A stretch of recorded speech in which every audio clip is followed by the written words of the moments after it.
I attribute my success to this. I never gave or took any excuse. Live life when you have it. Life is a splendid gift, there is nothing small about it. How very little can be done under the spirit of fear. The greatest heroes are those who do their duty in the daily grind of domestic affairs whilst the world whirls as a maddening dreidel. Let us never consider ourselves finished nurses. We must be learning all of our lives. Were there none who were discontented with what they have, the world would never reach anything better. I think one's feelings waste themselves in words. They ought all to be distilled into actions which bring results. What you do counts, not what you think or say or plan. I never lose an opportunity of urging a practical beginning, however small, for it is wonderful how often in such matters the mustard seed germinates and roots itself. I never give advice unless I'm asked, but I am frequently asked. To be a good nurse, one must be a good woman, or one is truly no nurse at all. Let us never forget that the nursing profession is a sacred one, and it should be exercised with all the care and dignity that it demands. I think that the worst thing that people can do is not to try to help themselves.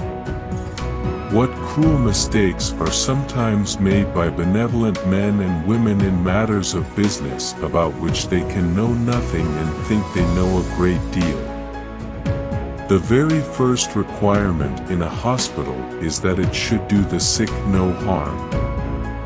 Variability is the law of life, and as no two faces are the same, so no two bodies are alike, and no two individuals react alike and behave alike under the abnormal conditions which we know as disease. It may seem a strange principle to enunciate as the very first requirement in a hospital that it should do the sick no harm. Nursing is an art, and if it is to be made an art, it requires an exclusive devotion as hard a preparation as any painter's or sculptor's work, for what is the having to do with dead canvas or dead marble, compared with having to do with the living body, the temple of God's Spirit?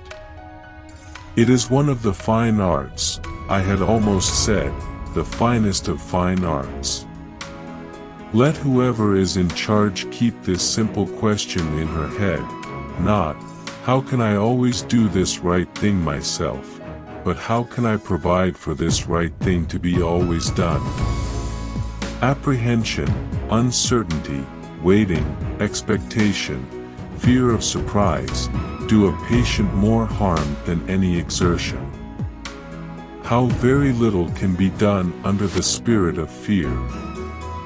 It may seem a strange principle to enunciate as the very first requirement in a hospital that it should do the sick no harm. The greatest heroes are those who do their duty in the daily grind of domestic affairs whilst the world whirls as a maddening dreidel. A nurse should never be ashamed to admit that something has happened that she doesn't understand, but she should take every measure to learn what she can, and to find out how she can be of service in restoring the patient to health.